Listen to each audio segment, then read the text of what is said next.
Արաբոյի մանվելից հետո հատկապես իմ մոտ ցանկություն առաջացավ բոլորիդ առաջարկելու հայոց նահատակների հիշատակի համար բոլորս հարգենք մեկ րոպե լռությամբ եւ երկինք պարզած բռունցքներով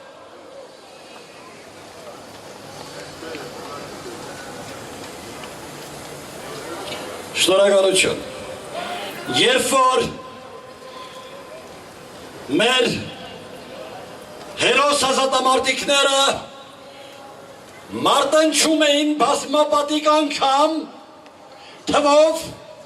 զինամիջոցներով գերազանցող թուրքերի դեմ այդ նույն ժամանակ համախմբվում էր հայոց տականքը եւ պատերազմի ավարտից կարճ ժամանակ անց մեր տականքը ինչպես նժդեհասել էր անմրցելի է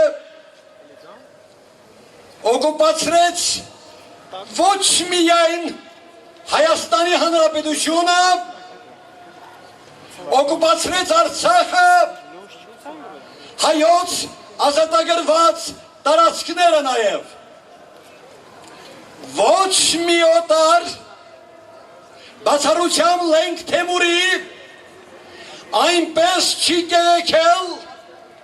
այնպես չի ճնշել հայ ժողովրդին ինչպես ճնշեցին անկախության 22 տարիների ընթացքում Ես հասներ չեմ բերելու, մի քանի, ընդամենը մեկը կբերեմ, Անահիտ Բախշյանը այդ մասին անդրադարձավ, ես էլ ընդամենը երկու շաբաթ առաջ, մեկ շաբաթ առաջ հանրահավաքում անդրադարձա, որ Հայաստանը դարձրել են ոչ միայն այս սպիրտ ռեժիմի ու նրանց բանդաների վայրի կամայականությունների փորձադաշտ, այլև հայ մարդկանց որսատեղի Հունիսի մեկին Գորիսում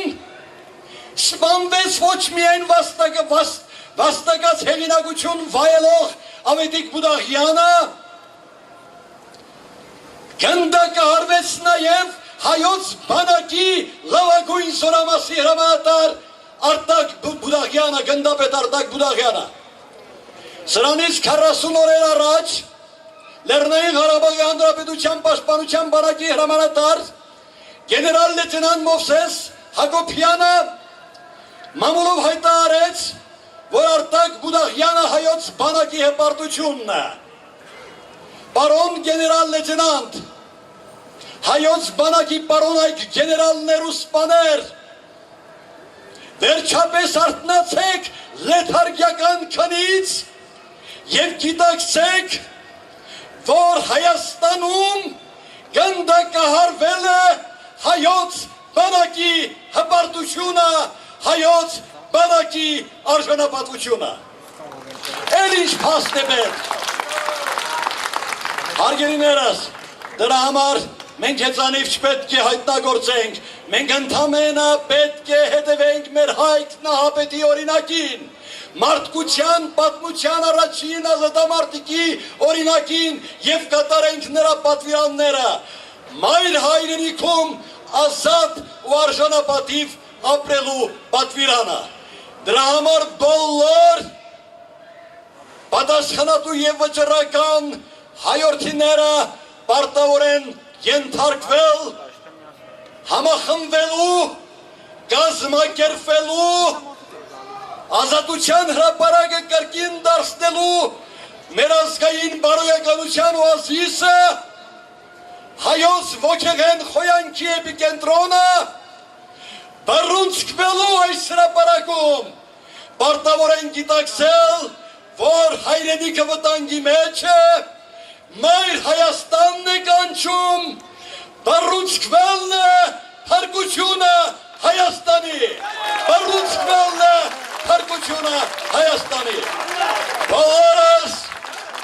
մինչև Հայաստանի ու հայության ազատագրումը, որը շատ մոտ է, եթե կամենանք, հոկտեմբերի 3-ին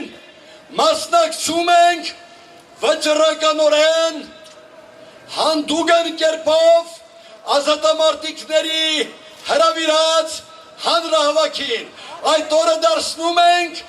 ազգային խոյանքի, ազգային ոգեկոչման օր։ Մենք պետք է նախապատրաստվենք և ընտրենք Հայաստանի ազատագրության կոմիտե, որը պետք է առաջնորդի հավուր պատշաճի հայոց ազգային ազատագրական զուլալ շարժումը։